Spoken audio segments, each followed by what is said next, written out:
Television in the 1970s was a wild ride, filled with imaginative ideas and some truly out-there concepts.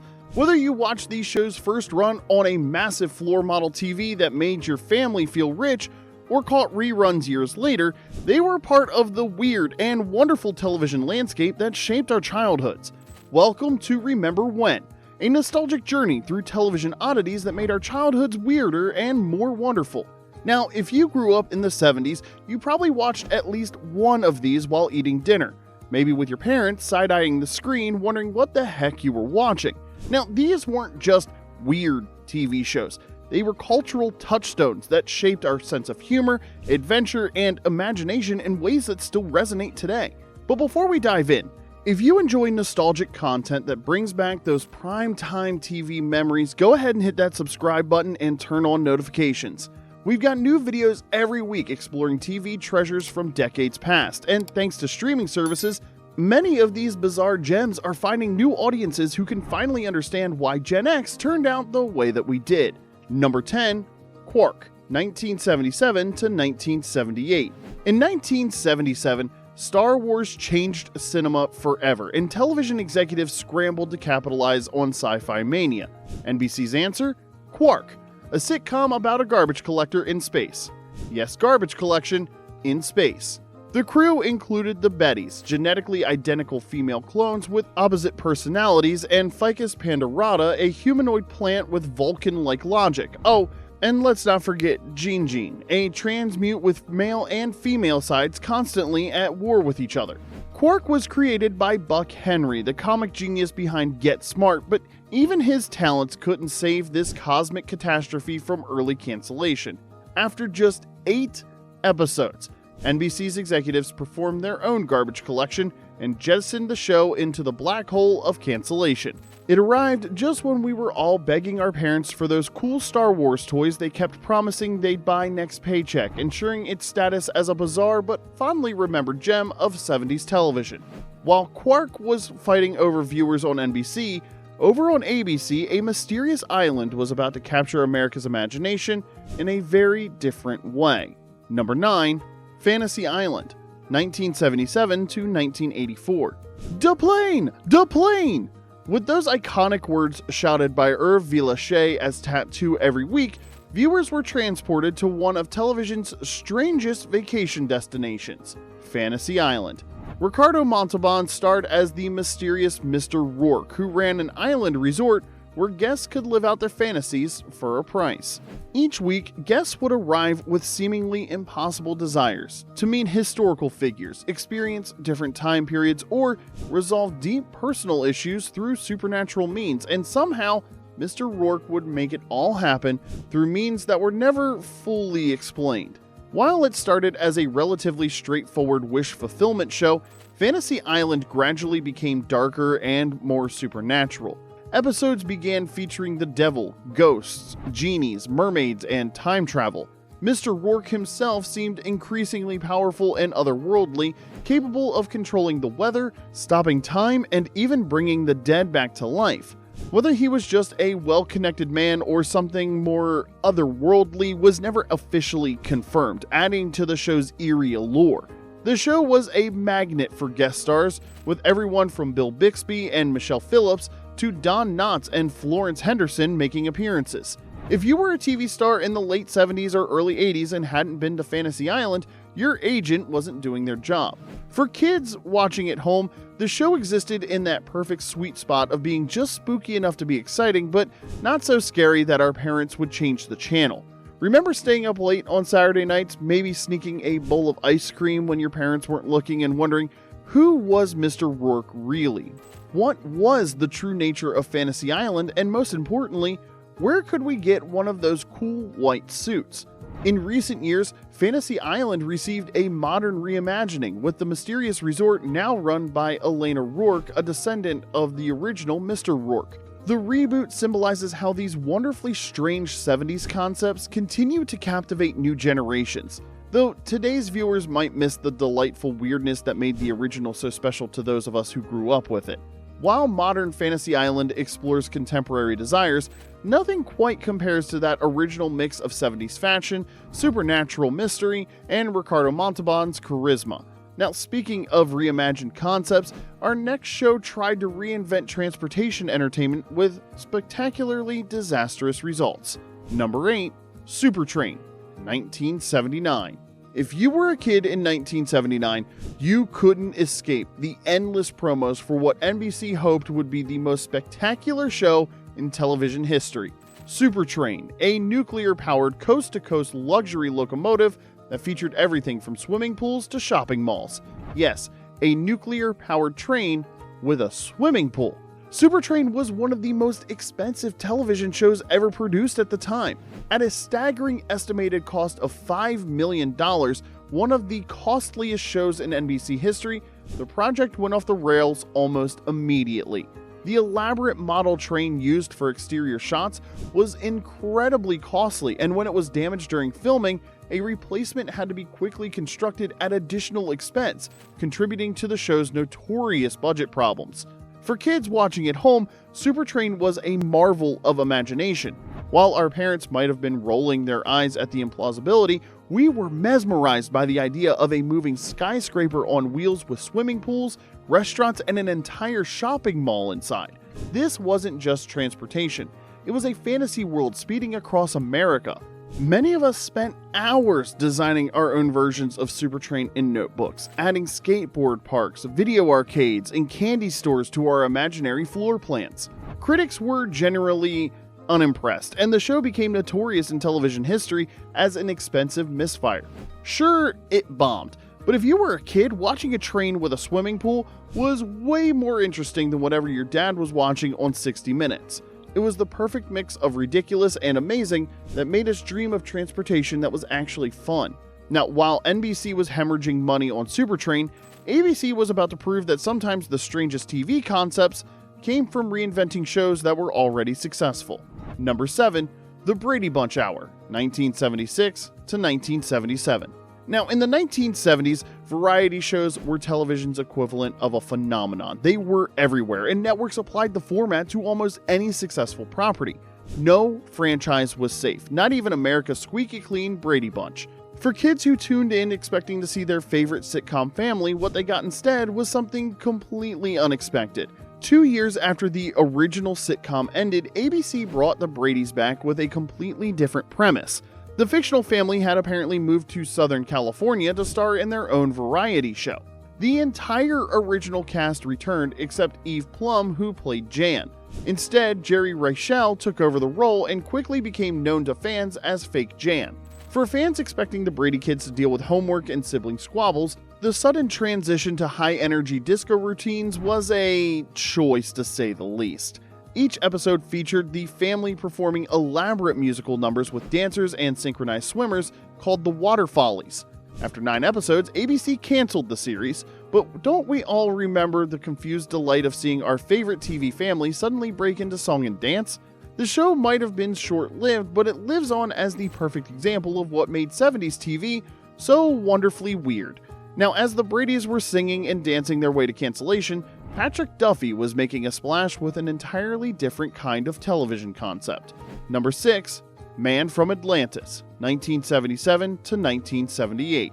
Before he was Bobby Ewing on Dallas, Patrick Duffy was Mark Harris, the amphibious last survivor of Atlantis who could breathe underwater, swim like a dolphin, and withstand extreme ocean pressures, all while looking fabulous in swim trunks. Found washed ashore with amnesia, the mysterious Mark Harris had webbed hands, gill-like slits on his neck, and unusual eyes adapted for underwater vision. Naturally, the US government did what any responsible administration would do. They put him to work on a submarine. The show's strangest element wasn't its fishman protagonist, but its villain, Mr. Schubert, a megalomaniac played by Victor Buono, whose evil schemes often involved miniaturizing people and animals. Yeah, miniaturization, it came up multiple times for some weird reason. For kids growing up in the late 70s, Man from Atlantis aired during primetime on NBC. A handsome, shirtless superhero who could breathe underwater and had cool webbed hands.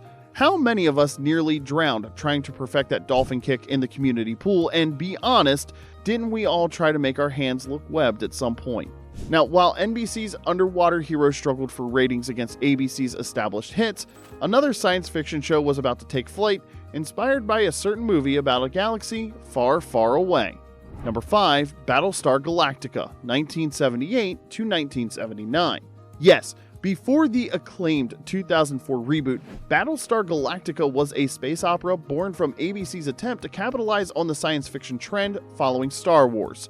If you were a kid with a Star Wars bedspread and action figures in 1978, this show was likely a Sunday night favorite that you begged your parents to let you stay up and watch. The villainous Cylons became recognizable figures in pop culture with their distinctive chrome armor and red scanning eyes. If you were a kid in 1978, chances are you had a Cylon action figure or reenacted space battles in the backyard. Their catchphrase, "by your command," became a playground staple for many young viewers. In fact, the show's similarities to Star Wars didn't go unnoticed. 20th Century Fox even sued ABC, claiming the show was a blatant Star Wars ripoff. They ultimately lost the case, but the controversy only added to the show's mystique. The show featured a variety of unexpected plot elements. There was an episode involving space casinos and characters that resembled the Cylons but were revealed to be a different species entirely. Another episode featured a planet populated only by children, creating a Lord of the Flies type scenario in space. The original series ended after one season. However, there was enough interest to spawn a short-lived follow-up series called Galactica 1980. For many of us, this show was our first introduction to real space opera storytelling. Remember how we'd race home from school just to catch the reruns? The original Battlestar may have been short-lived, but it created a whole generation of sci-fi fans who would eventually make the 2004 reboot possible.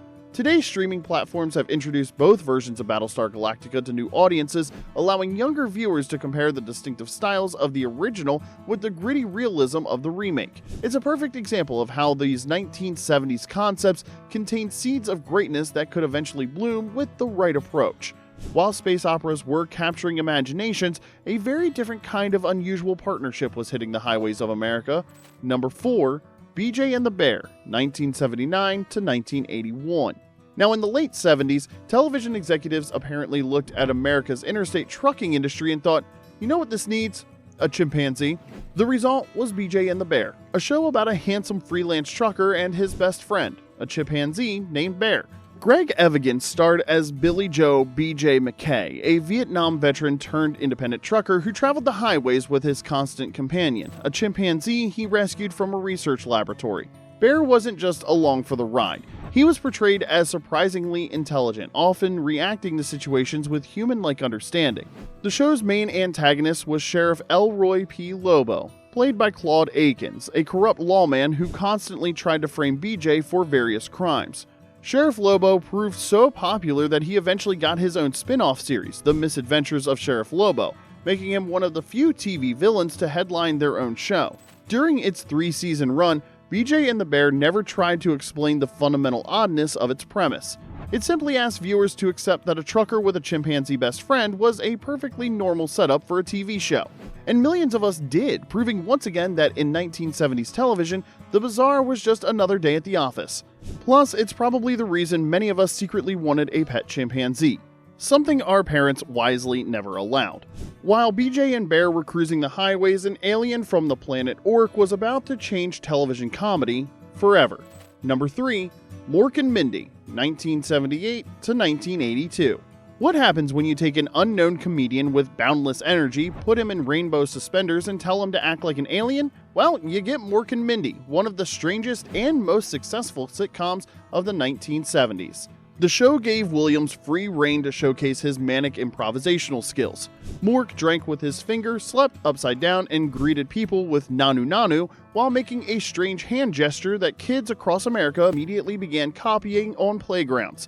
If you went to elementary school in the late 70s, you definitely remember the cafeteria erupting in Nanu Nanu greetings whenever chocolate milk was served. Each episode would end with Mork reporting his observations on human behavior to his unseen boss Orson, a floating head on Orc. These reports often contained surprisingly thoughtful observations wrapped in Williams' comedy.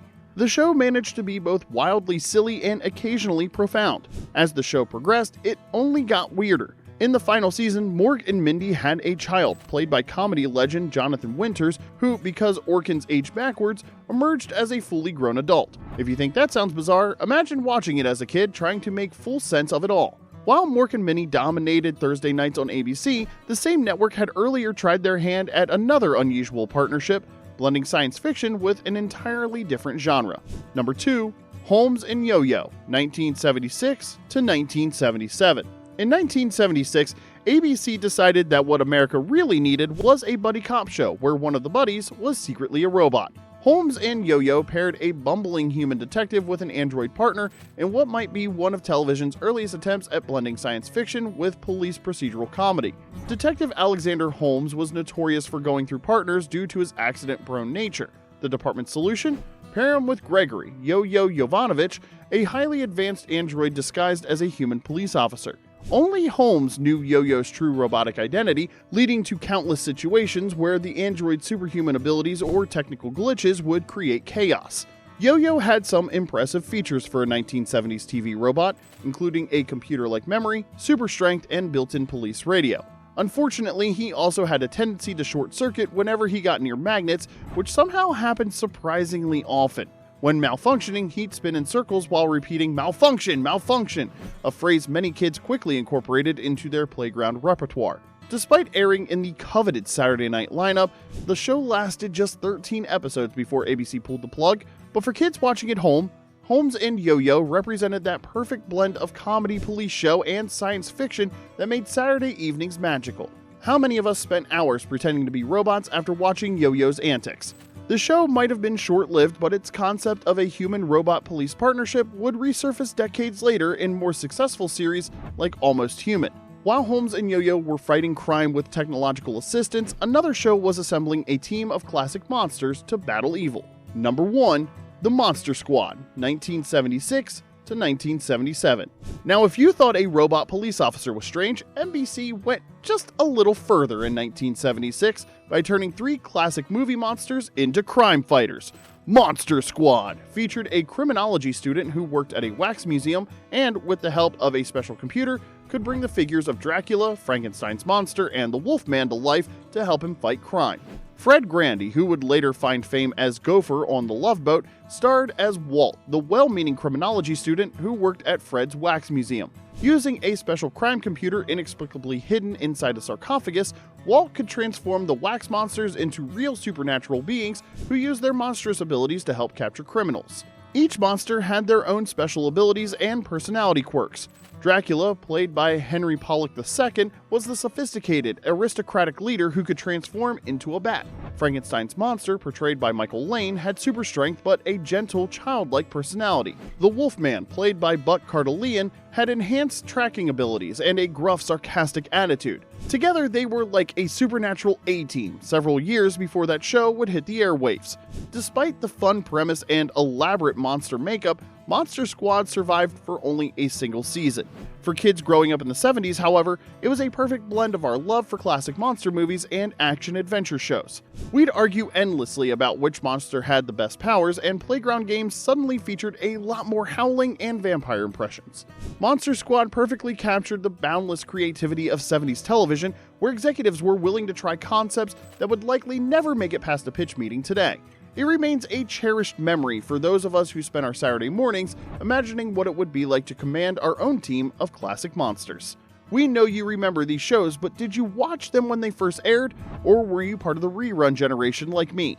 Which ones had you running around the playground yelling "Nanu Nanu," and which ones made your parents look at the TV and ask, "What on earth are you watching?" Is there a bizarre 70s show we missed? Let us know in the comment section below, and if you haven't already, subscribe to get notifications when we drop future videos about classic TV. Until next time, keep those nostalgic memories alive, and remember to celebrate the wonderfully weird TV that made growing up in the 70s such a unique experience.